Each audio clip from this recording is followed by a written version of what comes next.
good. I apologize for us being a little bit late. We had a technical difficulty, but we've worked it all out. I want to welcome all of you to our Middle East Policy Forum today with our guest, former Foreign Minister of Egypt, a distinguished diplomat and a very good friend.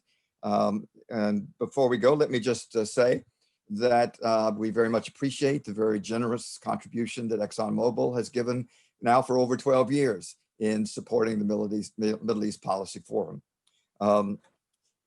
In addition, I would just want to mention that we will be having another program later this month on the 23rd of November with former Deputy Secretary of State, William Burns, and you'll be getting notices about that, and we look forward to having you with us at that time. So let me welcome our guest. He was, as I mentioned, Foreign Minister of Egypt, and prior to that, he was ambassador in Japan for a couple of years. And then for us, extremely important, he spent 9 years as the Egyptian ambassador in Washington, D.C. And these, of course, were some fairly tumultuous years for a diplomat in Washington, particularly one for the Middle East. But we had, of course, 9/11. We had the U.S. decision to go into Iraq, which just gave the ambassador at the time a few challenges in his job. But he was a consummate diplomat, one that I would want all of my colleagues in the Foreign Service to emulate. He was around Washington. He got to know people. He was a great spokesman for his country and for his region on all of these issues. And he responded magnificently during these particularly challenging times. So welcome, Your Excellency. Nice to have you with us. And congratulations on the publication of your book, Egypt's Diplomacy in War, Peace, and Transition, published, I might add, by Palgrave Macmillan. Wait, let me just ask you to start with, what led you to decide to publish a book like this? First of all, Ambassador Gnehm, it's great to see you again, and thank you for this kind invitation. I have many friends at GW, and I'm very happy to be there, even if virtually. But a favor before I start, don't forget to invite me to Bill Burns's event. He's an exceptional diplomat, and I'm sure we'll all learn a lot from him.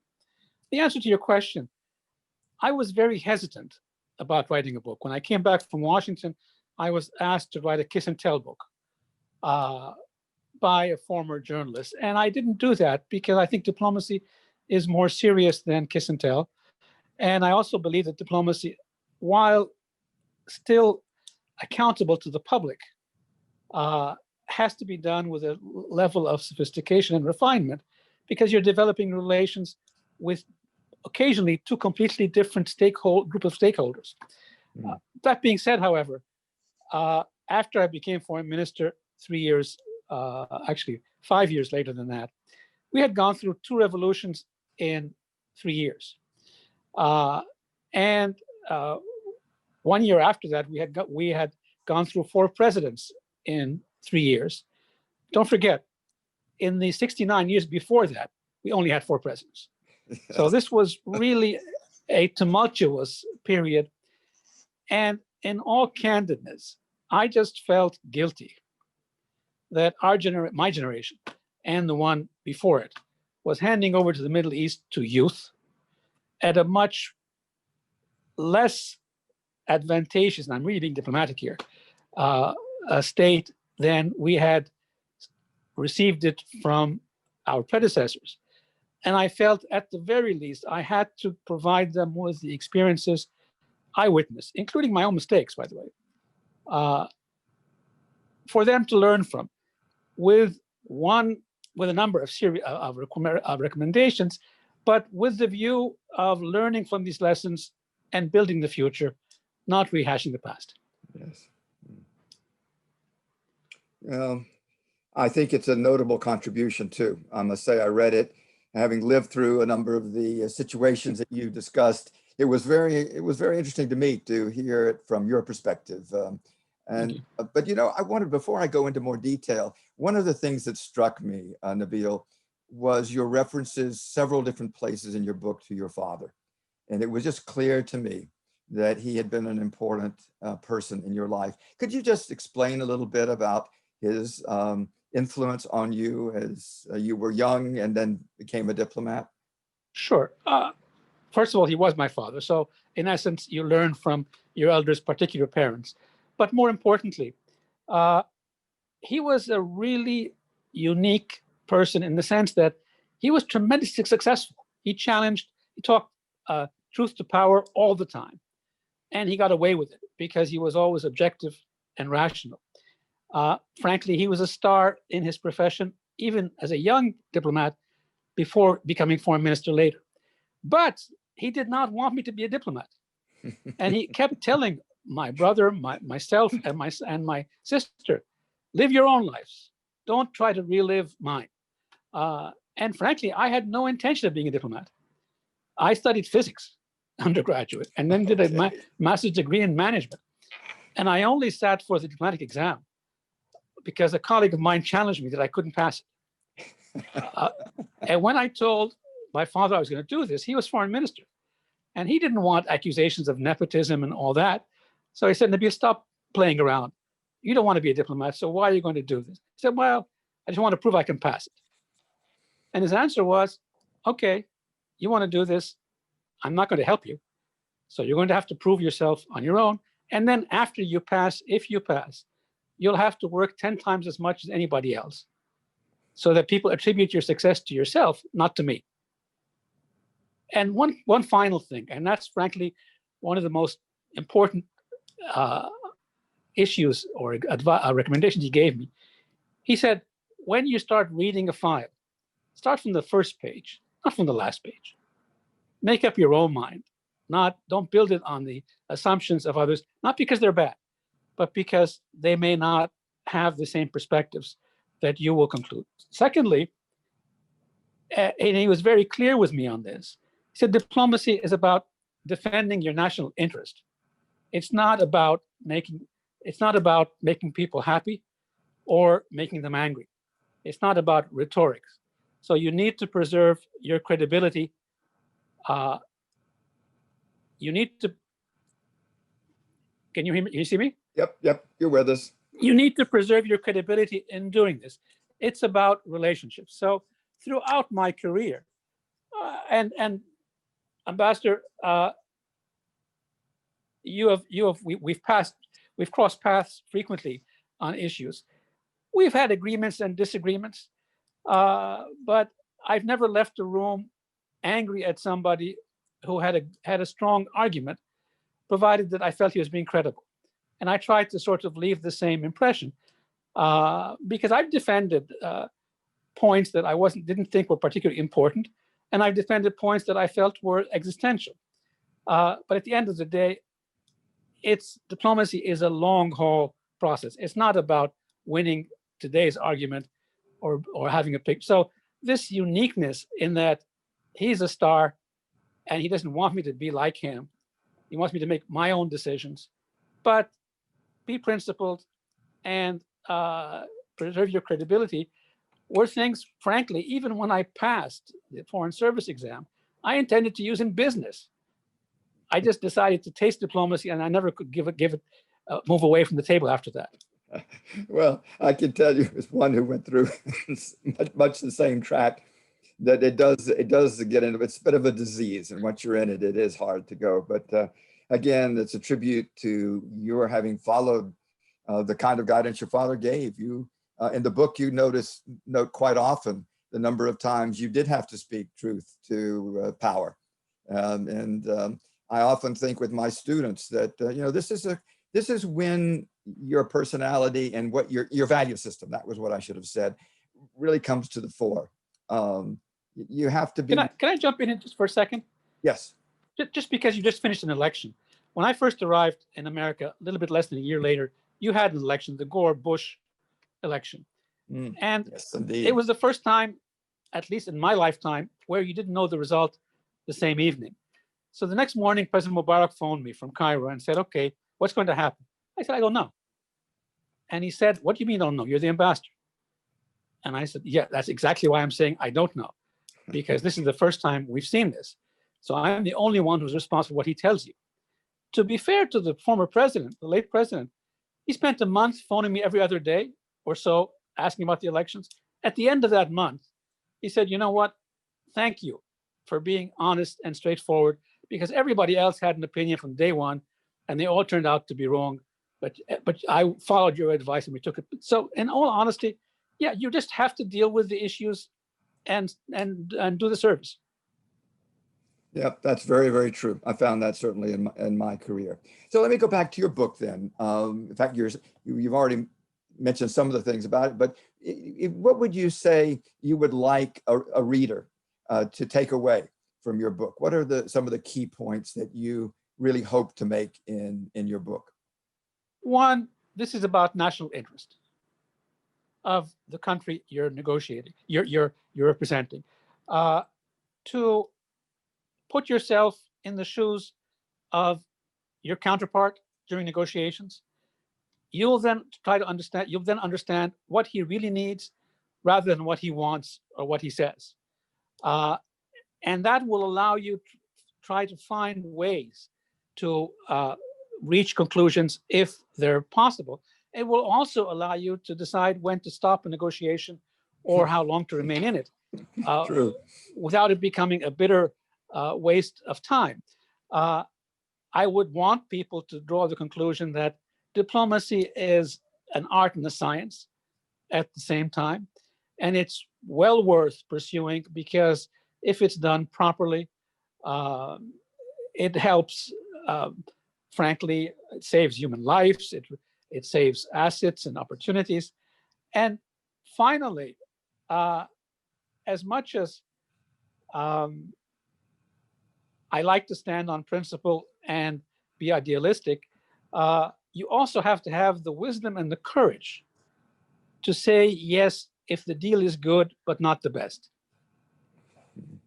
So between defending your interest and principles, I mean, right and wrong, particular law, to the utmost, and then being able to compromise if the compromise is within the parameters of that context are important. Have the courage to say no and have the wisdom to say yes when it's the last thing I add here is that learn from the lessons of the past, but always look in the future, into the future.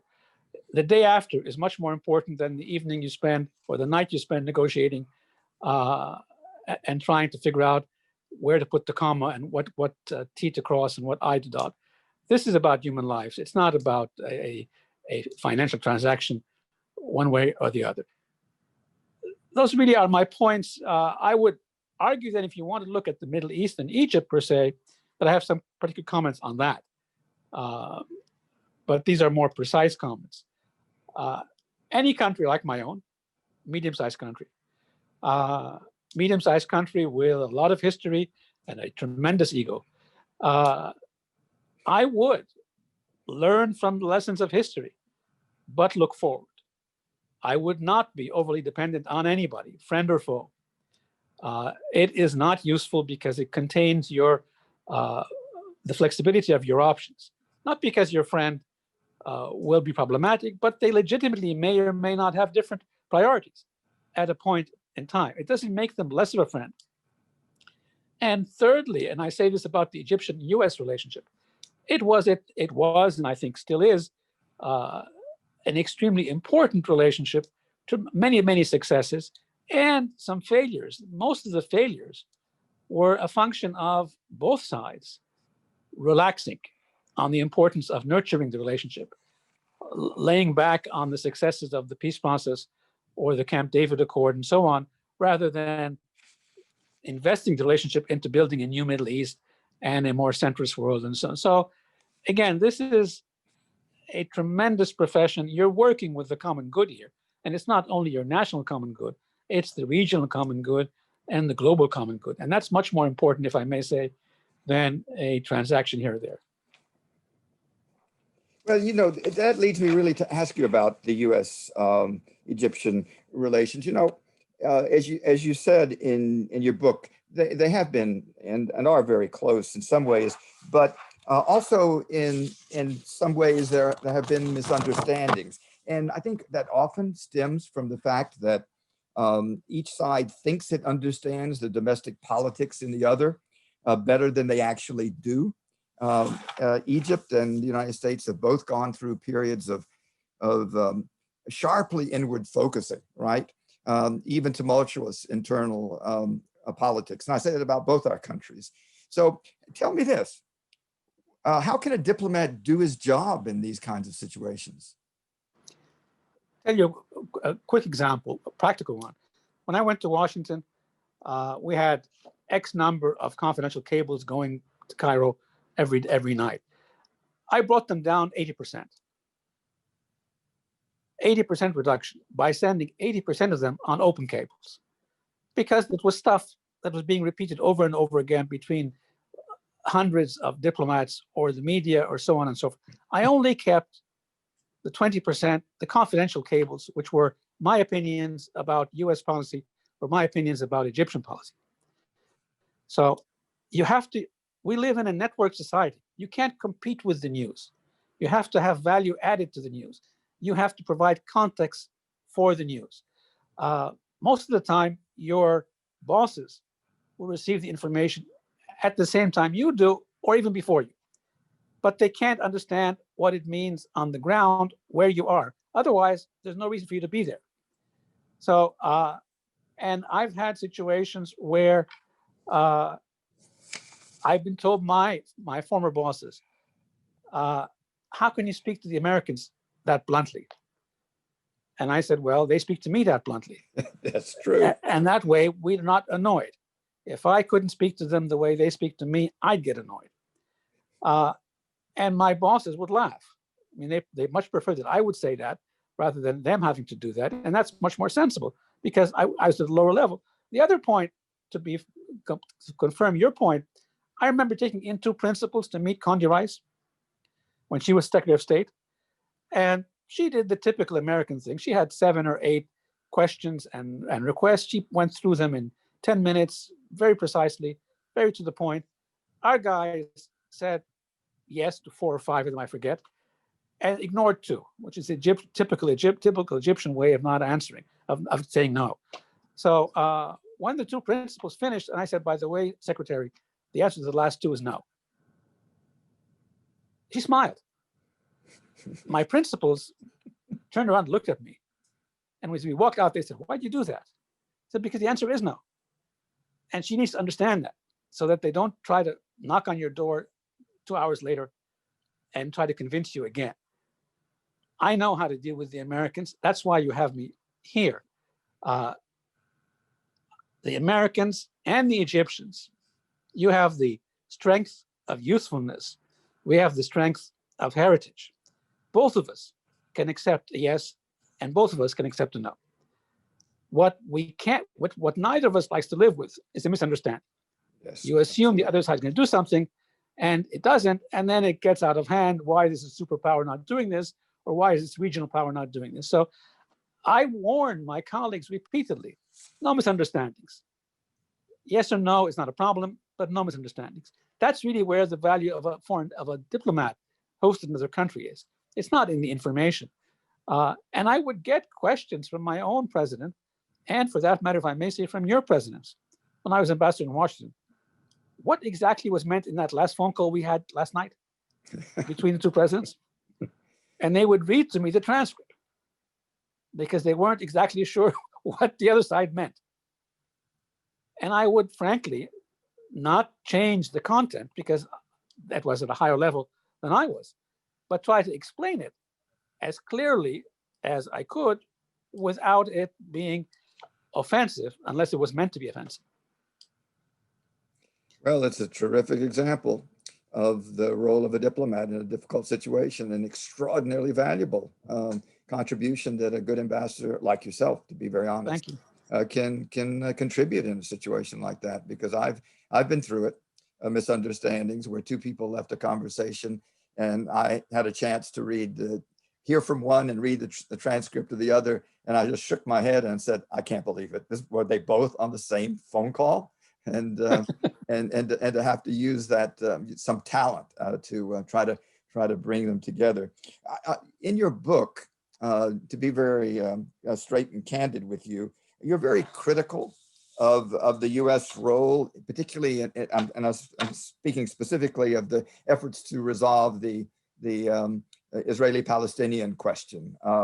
You said at one point that the Americans seem to get all wound up with process and lose track of the ultimate issues that are at stake. You mentioned, and I'm quoting now from your book, the responsibility for the failure of the American-Israeli-Palestinian Camp David summit falls squarely and clearly on the U.S. administration. It had neither properly prepared itself nor followed through after its conclusion. And then one final quote from your book. You said, America was a closer that could be indispensable, but, and in quotes, honest broker, it wasn't.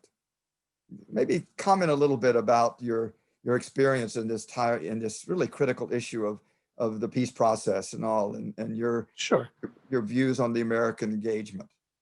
If you look at the Arab-Israeli conflict from the 67 war, the June 67 war onwards, not all the way back to 48, but frankly, even if I take you back to 48, 56, you'd see the same thing. War and peace started by states in the region. To move forward, however, they always tended to look to a larger foreign power to help. In 1973, which was the second war, Sadat went to war because he couldn't find anybody to believe in him, that he wanted to go to peace. Once he did that, the first thing he did was send his foreign minister to President Nixon in Washington. He didn't send him to Moscow, that was closer to us before the war. He sent him to Washington. Now, that being said, Nixon told the foreign minister at the time, you've just changed the political landscape. And you've also asked the Russians, the Soviets, to leave Egypt. That is a strategic change in the Cold War concepts. If you had told us this, we would have given you something. But more importantly, he said, you're now a strategic player. Let's do business together. Ultimately, when Sadat decided, okay, I finished fighting the war, now I want to start a negotiating process, it was with Nixon, with Henry Kissinger. Ultimately, Carter hosted the agreements. My point really here is, every single time there was a shift in the region, except in one time, it came from regional party, mostly from Egypt, but occasionally from the Israelis. I'm talking here war and peace, and from the Saudis on the Arab Peace Initiative. The only time the Americans initiated the process was post the Iraq invasion of Kuwait and the liberation of Kuwait, when you suggested the Madrid peace process, which was hosted jointly, because then you brought back the regional concept and the comprehensive peace concept, which was both bilateral negotiations and multilateral negotiations at the same time. And then it sort of got into the lacunas of Middle Eastern negotiations, which are a bit odd for Anglo-Saxons like you guys. But you got lost in the detail. And you mentioned a very important point also. I mentioned in the book that in 1996, during the Khalil negotiations, I was sent by Mubarak to Gaza to talk to Arafat to see how things were going. And I went there, and Martin Indyk was the ambassador in Israel. Dennis and Aaron were in the negotiating team. And the two sides, the Palestinians and the Israelis, got you guys to measure the size of sidewalks. You were literally measuring the side of a parking lot and the side of a sidewalk. And I was wondering, how in the world did these two sides play this game and get the Americans to get involved in process, negotiating the size of a sidewalk? This is a superpower, the only one remaining, by the way. And that's really where I felt you were losing your touch. You are the big power in town. You're the one who had enough influence, military, security, economic, to really provide incentives and disincentives to the parties to negotiate and push forward, and to allow for the closure of a deal. You can't change the circumstances on the ground, but you can help close the deal. Getting you to get down to measuring a sidewalk really reflects that you're being played, and because you're looking so much towards success This is the point I was making earlier when to your first question. You were so interested in getting a success, you allowed yourself to be played with. If you look at the Camp David, the Palestinian-Israeli Camp David, I personally, upon Mubarak's instructions, warned the Americans, Barak and Arafat are not even on speaking terms. This is the wrong time to hold this summit. And when you fail, do not say it's because of Jerusalem, because that's becomes a religious thing rather than a geopolitical thing. And in the middle of the negotiations, you instructed your ambassador in Cairo, Dan Kurtzer at the time, to go in to meet Mubarak and ask him to tell Arafat to accept the American proposal on Jerusalem. And then when Mubarak asked Dan, what's the proposal? He didn't have it. So Mubarak phoned me in Washington and said, this just happened. What is the proposal? I said, Mr. President, I've been phoning them every day at Camp David. I can tell you what the proposal is according to Israelis and what it is according to Palestinians, but I can't tell you what it is according to the Americans. And of course, his response, which was agitated, said, I don't sign blank checks. My point really here is that neither side could tell you no. Neither side wanted to come to Camp David, by the way, but neither side could tell you no because you're so important. Rather than use that from that pedestal, you actually got down to the minute issues, which is not really your game to play. And then after Camp David, you just, because of your, and this goes to the honest broker point, I think whoever accused you of being an honest broker meant for you to fail. You were a strong, intelligent, smart negotiator, but your domestic politics don't allow for you to be equally independent from both sides. You have domestic concerns, whether we like it or not. And I tell my Egyptian and Arab colleagues, stop using that term because it's naive. It doesn't mean that they're not ethical. It just means that there is a domestic situation in America, which, like in all of our countries, affects decision-making. And we are less influential as Arabs, particularly the Palestinians, in America than the Israelis are, because they've been more successful in working the American system. Again, I wasn't questioning your integrity, but the idea that America would come up with a proposal that is only based on fairness is a bit naive. That's really what my point was. And I would argue that you became more political and less of a quote unquote honest broker after Carter and Vance than you had been before that. So I'm not at all questioning your intentions. I'm just questioning our images of your intentions, which I think there's a big difference here. And I would tell my colleagues over and over again, the Americans don't always like to hear what I say, but they know I'm actually reflecting what I really believe. And they don't want to be accused. They don't want to have demands that they cannot fulfill. I would also argue, frankly, that we have had more detailed discussions with the Israelis directly during the negotiations on sensitive issues, some of which would fail, by the way, not all succeeded, than we could through the Americans. Because the Israelis themselves also understood that if they have to make peace, they have to make it with their neighbors. They may not want to make peace, or they may not think they have to make peace, but if they have to make peace, they make it with their neighbors. Therefore, they discussed full withdrawal with us as Egypt. They're the ones who talked to Arafat before you did when they started the Oslo process. Why did they do that? Because they understood that's where the game is. So again, and if I may say, and this is a point which is not going to get me any brownie points, I'm not American, although I was born in New York, but I don't have the nationality. And I've lived about 20 years in your country, so I have a tremendous affection and admiration for you. But I'm passionately Egyptian. And therefore, while sometimes I expect too much of you because I know how much good you can actually provide. Other times, I understand you realistically a little bit better and don't overextend and look elsewhere for solutions. Well, you've said some pretty profound things, and I have so many questions I want to ask you. I think I'm going to have to say, though, at this point, I strongly recommend people who are participating today in the forum to read your book, because you go into a number of these things that are, again, from your perspective, but that's extremely important. You go back to the point you need to understand the other party.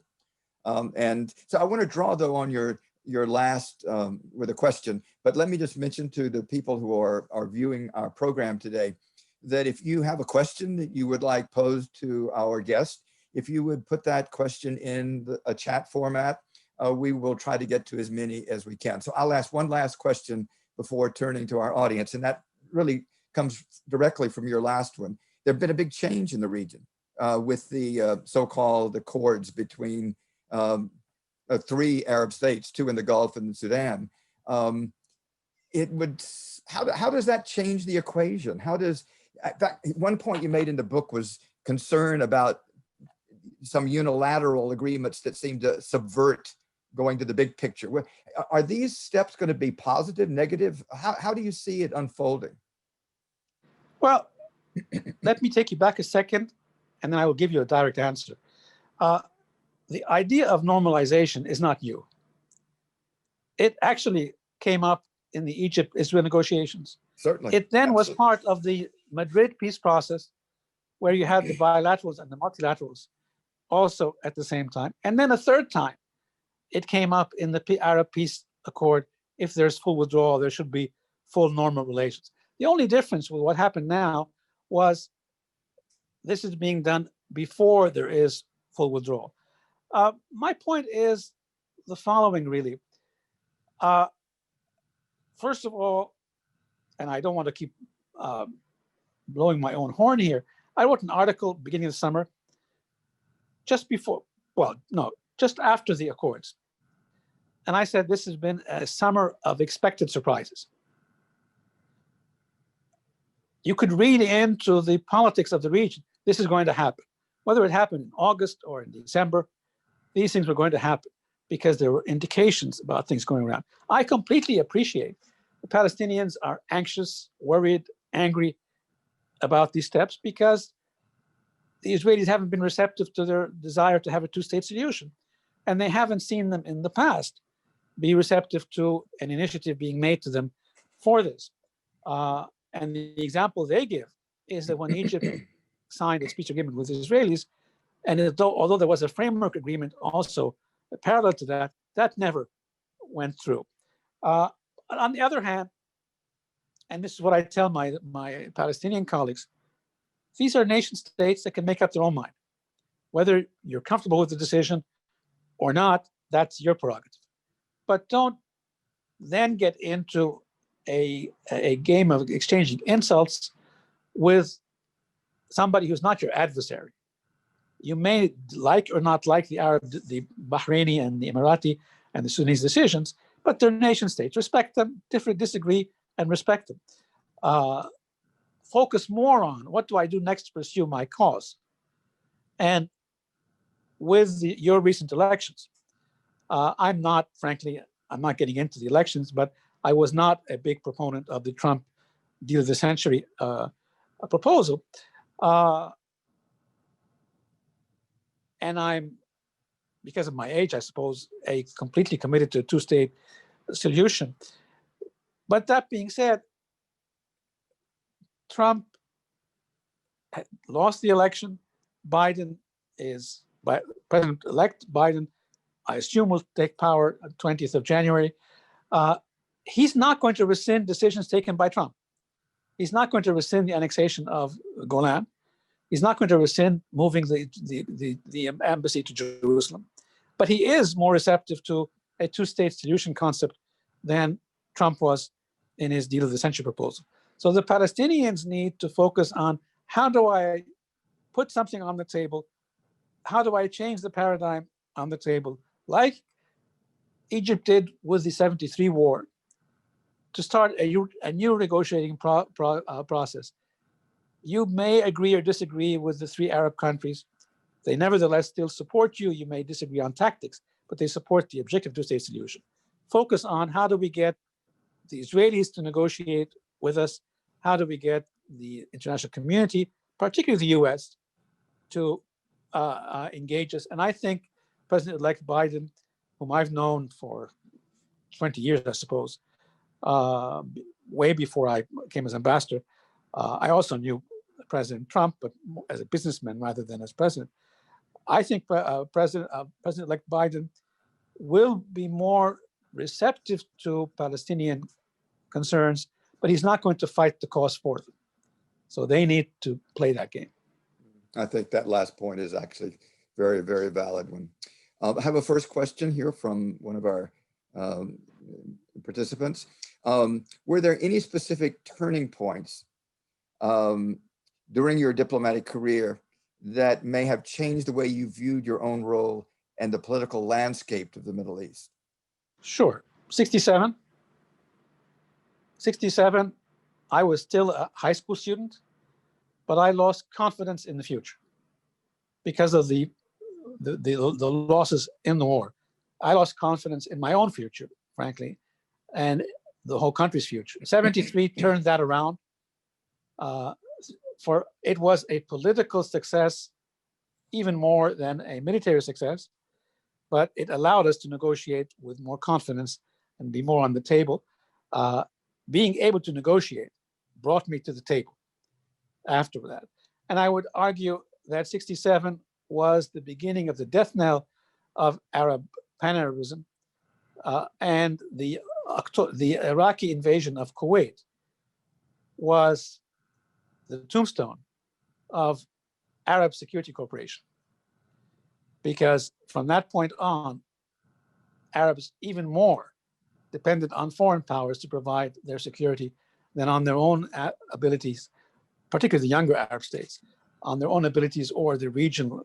So these, for me, were definite points of change.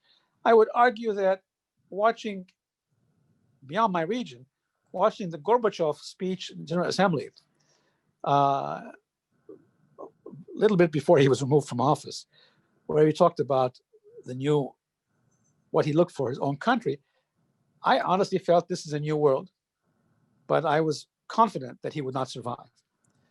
But this was a new thinking, and it caused me to think differently. And finally, just watching Nelson Mandela come out of prison and being president reinstated the confidence that I had, at least to a degree, that, losses, risks, pain is worth it sometimes. And you can stand on principle. So these things did make a difference for me. Your audience will definitely conclude correctly that I'm a cynic and a skeptic, because I mentioned a lot of painful examples, much more than positive examples. But I learn much more from failures than from successes. But it allows me then to strive for other successes. And my concluding point really is here. We really do live in a networked society, even before. Simply before, it was slower, and we did the work in other words, diplomats did most of the work.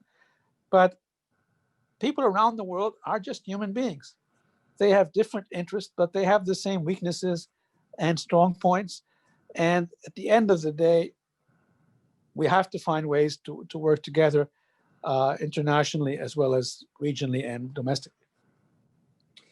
Thank you. I noticed that that you actually in your book mentioned a third development that had some impact on the region, which was the U.S. military intervention in Iraq in 2000. Sure. Yeah.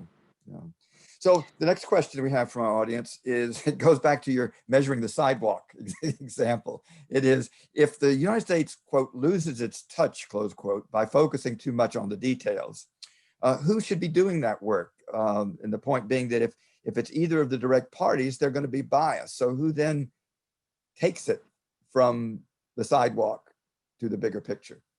Great point. The U.S. and the Middle East, whether it was Obama, Trump, or as we move forward, the U.S. is less dependent on the Middle East because there's no Cold War in the same mega sense. It's less dependent on the Middle East because their energy concerns are reduced than in the past. But the U.S. is a world power.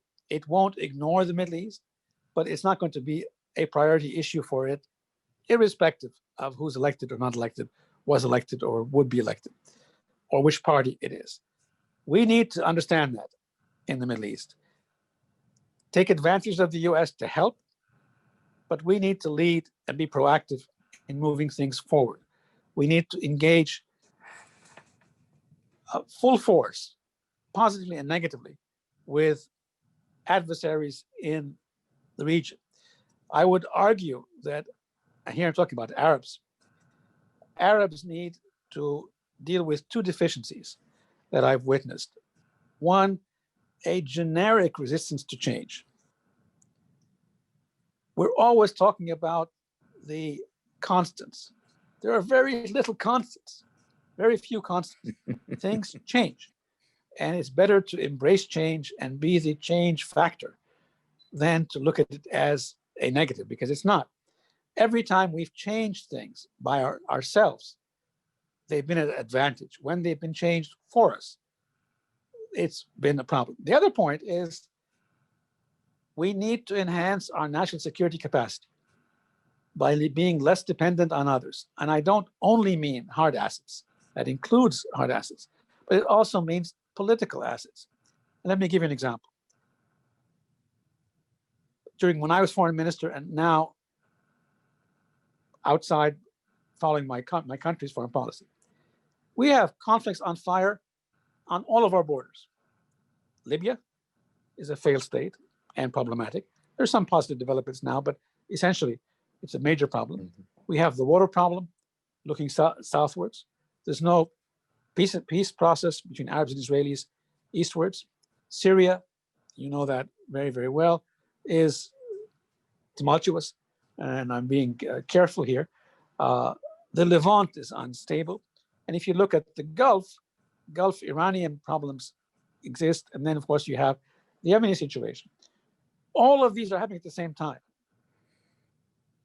Where is the Arab initiative on any of them? The interlocutors dealing with all these issues are foreigners. How can this be the case? I'm not saying we have all the answers. I'm just saying, where are the ideas? Recently, and I'm not defending my own country, but I give them credit when it's worse. I think President Sisi made a very smart move in drawing a red line in Libya and saying, if people cross that, there's going to be consequences. That helped create a negotiating momentum in the Libyan process, but it hasn't concluded yet. But beyond that, you have a UN envoy in Libya, the Russians talking the Russians and the Turks talking about Syria, a UN envoy in Yemen. I think I mentioned this in the book, but when I was younger and as a senior diplomat at our mission to the UN, the French ambassador came to me and said, "Who do you think you are?" And I said, "What do you mean, ambassador?" He said, "You guys act as if you're the 16th member of the Security Council. You have more information than some of the members inside, and you're more vocal on these issues than some of the members inside." So he was applauding our diplomacy. He was not criticizing. But my point really was that, and this was not only Middle Eastern stuff, by the way. I come from a country that lives in two continents. We're not only African, we're also Sinai is in Asia. We live on two seas, the Mediterranean and the Red Sea. We import water. It comes from abroad, food, capital, and up until 10 years ago, energy as well. If we're not active in foreign policy, we can't get around. So we have to be engaged in foreign policy. And frankly, while I applaud the changes in our Libya policy, I want to see Egyptian vision, Egyptian proposals on the future of the Middle East and on all these issues. As much, the problem is, you know too much of my record. We didn't succeed on all of our proposals, by the way. I don't claim that, but we always had an idea. They weren't all good. I would hope that more of them were useful than not. The lack of Arab initiatives is driving me crazy, because in the absence of major powers, if we don't become active, including, by the way, in engaging the non-Arabs, the Turks, the Iranians, and the Israelis, and I can tell you there are problems with all three, but we need to understand how to argue, how to defend ourselves, how to negotiate, how to say no, and how to say yes. And I would like to, and it's not going to be easy, including, I know, stuff that you've frequently told us, confidence building measures, incremental steps, all this stuff. How is it that people discuss Syria without talking to Arabs? I just can't understand this. They bring in the Turks and the Iranians, and they don't bring in the Arabs. It just drives me crazy. But again, when I listen to my foreign friends, they tell me, okay, what are your opinions? What are your ideas? So I tell my Arab friends, you need to come up with ideas, not always solutions. Solutions are a function of ideas, reality, context, timing, negotiating skills, a lot of different things. But that we're not prolific in suggesting ideas for the future just is a bizarre thing for me. And that's even more important if you don't have major powers playing the role in trying to define the region, which, by the way, is something we used to complain about in the past. Yeah, good. You mentioned water. I have a question here from one of our participants today about climate change and water in Egypt, and how Egypt is going to secure water for drinking and agriculture, et cetera. And of course, that brings up the dam in Ethiopia and the negotiations. It seems to me, though, that they're not going anywhere. And so what options does Egypt have at this point? And it's a vital issue for the country. Very, very few options. We 85% of our drinking water comes from the Blue Nile. No matter how much better we become in irrigation, how much better we become in water usage, it'll come down, what, 5%, 10%? And our population growth rate is 3% a year. So we actually need double as much water as we originally were given historically in the early 90s. And the Ethiopians are even challenging that amount. Now, I need double that amount, not only that amount. So it is a major problem for Egypt. It is an existential problem for Egypt. The irony of all this is that this is a problem involving mostly three countries, Ethiopia, Sudan, and Egypt. And there are solutions to satisfy all three. Ethiopia has more water than it needs. It needs development, not water. And it wants to use the water to develop energy. We can help in that. Sudan does not need more water. It needs more water management. They have floods and droughts. They need to have consistent flow of water so that they can invest in agriculture. We need much more water than we use. I can think of formulas where Egypt would get more water, water management would be better for the Sudan, and the Ethiopians would get much more development assistance and investments, including our own, by the way. The problem really has been, for years, all three parties pursued tactical proposals rather than strategic ones. We were being reactive to the pressures of the day rather than looking forward. And that's why in the book, I conclude with, and this is very, very dangerous, and you know this as well as I do, it's always difficult and dangerous to project in the future. When you do that with a region like the Middle East, which is going through existential changes of identity, economic and security challenges all at the same time, you have to really be risk-oriented. And I've decided to do that because of my concern that many of these problems could have been resolved had we looked strategically to the future. So I am concerned that the water problem will be a tremendous source of friction in the future if it is not resolved. But I find it, if I may say, ludicrous and irresponsible that the three countries cannot find common ground when they are there. They really are there at the risk, as without risk to any one of them. It's just a matter of bringing the realities and the politics and the timing together on this.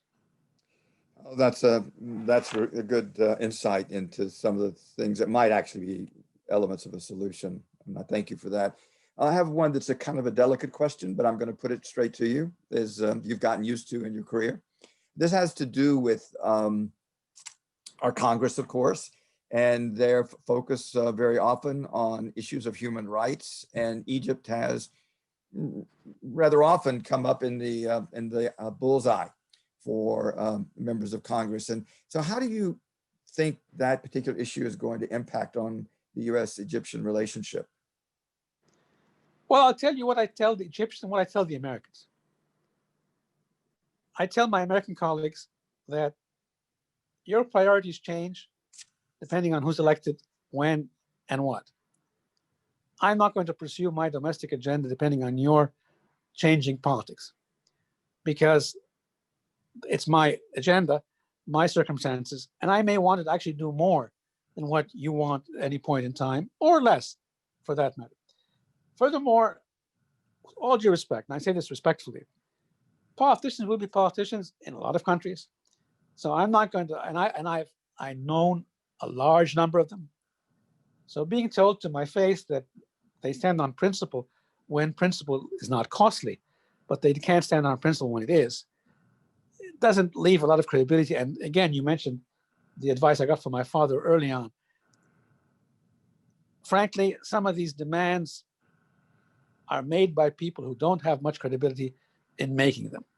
Now, that being said, what I tell my Egyptian colleagues is that we should be pursuing better human rights practices, more liberal openness, and so on and so forth, for our own reasons, not because somebody else is asking for it from abroad. That's not the issue. We should be doing it as fast as we can without delay, but it should be driven by our own. And we had 2 revolutions in 3 years. One simple request, which is still down the road. Our youth wanted to be part of defining the future. They want to participate in defining the future. Whether they do that politically, economically, socially, all of these things are there. So I argue here in Egypt, we need to do more in openness, more in the economy. And I also, more in openness, more in politics. And I argue openly. I completely understand the if you want, the priority of security. And I'm not going to suggest that chaos is better than incremental progress in openness. But I'm also not going to be pushed back with the argument that we cannot afford to move forward on more openness because that will affect security and stability. It's not an either-or option here. And again, just very quickly, I think I'm taking too much time. The definition of power and who holds it has changed over time. The average individual today in all of our countries has more power than he had in the past. They don't have more responsibility than they had in the past, but they have more power by access to information. So we need to deal with people's minds much more than to deal with only with their stomachs or with their muscle.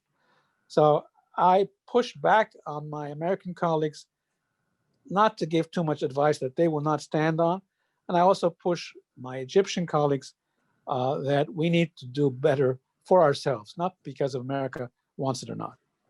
Good, good. I know we're getting close to the end of our time, Nabil. I have one question from the audience, and then I'd like to end with a question for me, if you can give me just that little extra time. This particular questioner goes back to a comment that you were making earlier about the idea of an Arab initiative. Could you please expand on what exactly that would entail and the participation of which players would be most critical? Well, in terms of defining the future, I would love to see the 4 or 5 major leaders in the Arab world give their vision of what the Arab world should look like in the future, and both regionally and domestically, by the way, what the Arab human beings should aspire for in the future, and then also, frankly, how to engage towards the pursuit of Arab rights with Turkey, Israel, and Iran. It's not normalization or the lack of it. I'm talking about process of engagement, which may have some normalization or none of it. I don't know yet, but I want to hear an Arab voice about the future, not only about the past. The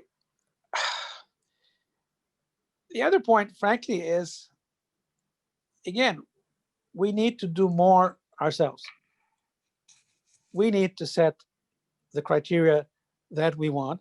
And I would argue that if I apply that to the Arab-Israeli peace problem, if you take the Arab Peace Initiative, or as I mentioned previously, and you were witnessed a lot of this, the Madrid peace process or so on, there is normalization there, and there are Israeli rights and Palestinian rights and Arab rights.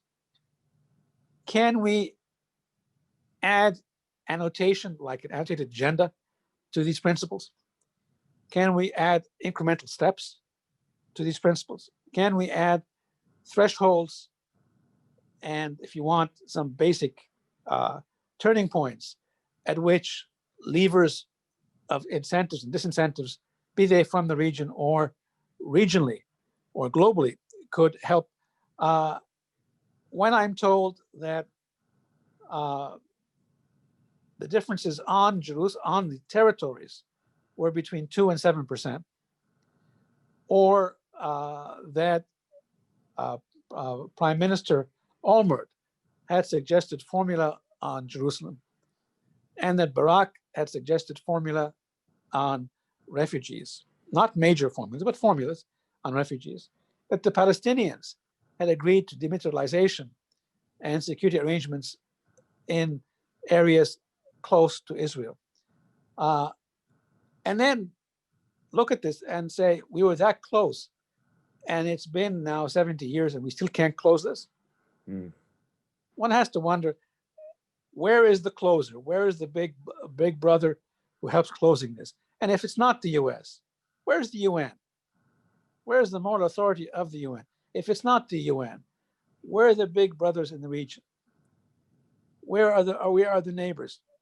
I mean, again, at the end of the day, it's Arabs and Israelis have to solve this, or Arabs and Turks, or Arabs and Iranians. But on some of these issues, they're about regional arguments. They're not going to be solved by a superpower, even in their best intentions. And unless we put proposals on the table, we're going to pay the price for it. Thank you, Nabil. I want to end then with the one question that kind of brings something you said in your book right up to the present, and I'm talking about the political change here in the United States.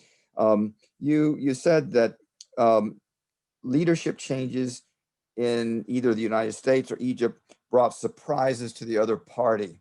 What advice would you give your Egyptian diplomatic colleagues about how to approach the incoming transition in the United States? Well, first of all, they should understand it's more than the elections.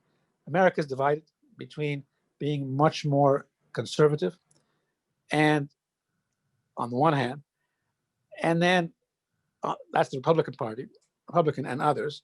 And then you have the Democrats who didn't like what they had, but don't really know where they want to place the Democratic Party, be they more to the left or the center and so on. You had the largest ever turnout in the voting process. Both the winner and the loser got more votes than anybody else in the past. But it's a divided nation. And frankly, as much as we all like to talk in short term, but if I was to talk to my Egyptian colleagues, I about relations with the US, it's about 10, 15, 20 years. It's not about 4 years. And that's frankly one of the mistakes we made, in that if we had shifted post-peace process, where we were the pioneer, to we are the pioneer in moderation in the region, the US would have continued to think of Egypt as the primary player in the Middle East rather than the first player to start the peace process. So I would conclude by saying you always have to be honest. You always have to be straightforward. You have to be clear with the Americans because they only understand clarity. And that is a strength on their part, not a weakness. You also have to be clear on the Egyptian side. Americans and America will be a good friend. They are an extremely important player, but they're not going to be Egyptian. We have to be ready to stand up for our own interest and be a player in our region. America will always engage players in the region, whether they like them or not. And in all honesty, there will be I expect, a bit of a coolness period with the new administration, with some Arab countries. First of all, to prove that it's not a Trump administration. But the same administration, the incoming one, when it looks at America's national interest in the medium and long term, it will realize that we need to engage with these countries because they're the main players in the region. So I'm going to conclude with a point that has really created quite a fuss down here in Egypt. It's a point I made a few days ago, that the future of Arab-American relations is actually in the Arab world, not in America. Because the Middle East is less important to America today than it used to be. If we Arabs take the initiative and set the direction in the Middle East, America will pay attention, will engage us, will defend us when we will support us when we need, and frankly, will engage us even if they differ with us. If we don't play that role and leave it to America, America will look at the Middle East as it'll come after China 1, after China 2, after China 3, after Russia 4, after the economy 5, after healthcare 6. Middle East will be somewhere down there because you're a global power. So we need to take the role here. And that should be the message of my colleagues. It's never about liking or disliking. Let me close with a point. As you did also, I used to host a lot of American politicians. And one of them, he's passed away now, a tremendous guy. I won't name him simply because he can't challenge or confirm what I'm saying. He mentioned to me that this is a transient city. And I said, what do you mean, Senator? He said, well, we're elected for periods of time. Then we're going to leave, going back to our states.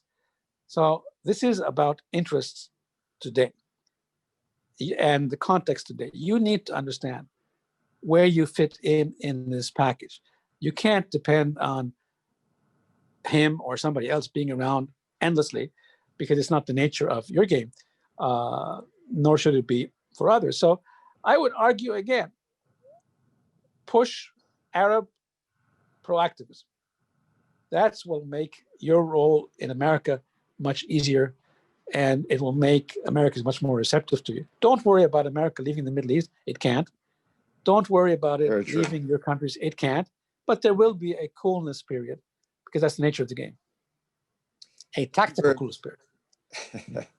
Thank you very, very much, Nabil. And I didn't say at the beginning when I was introducing you, but all of your very, very insightful remarks today make me want to go back and remind to tell everyone that, you are the founding dean of the School of Global Affairs and Public Policy at the American University in Cairo.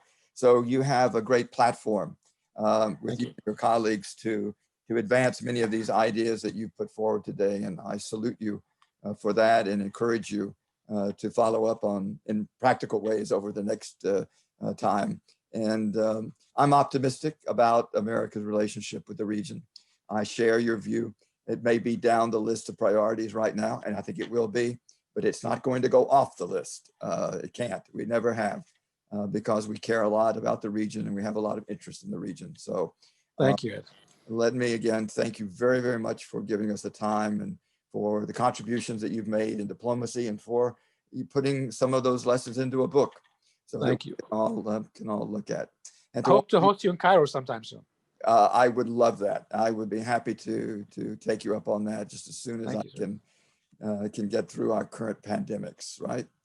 To all of you in the audience, thank you very, very much for being with us today. And again, I remind you that on November 23rd, I will be hosting former Deputy Secretary William Burns, with whom I served and who was my boss as Assistant Secretary at one point, and my predecessor as Ambassador in Jordan.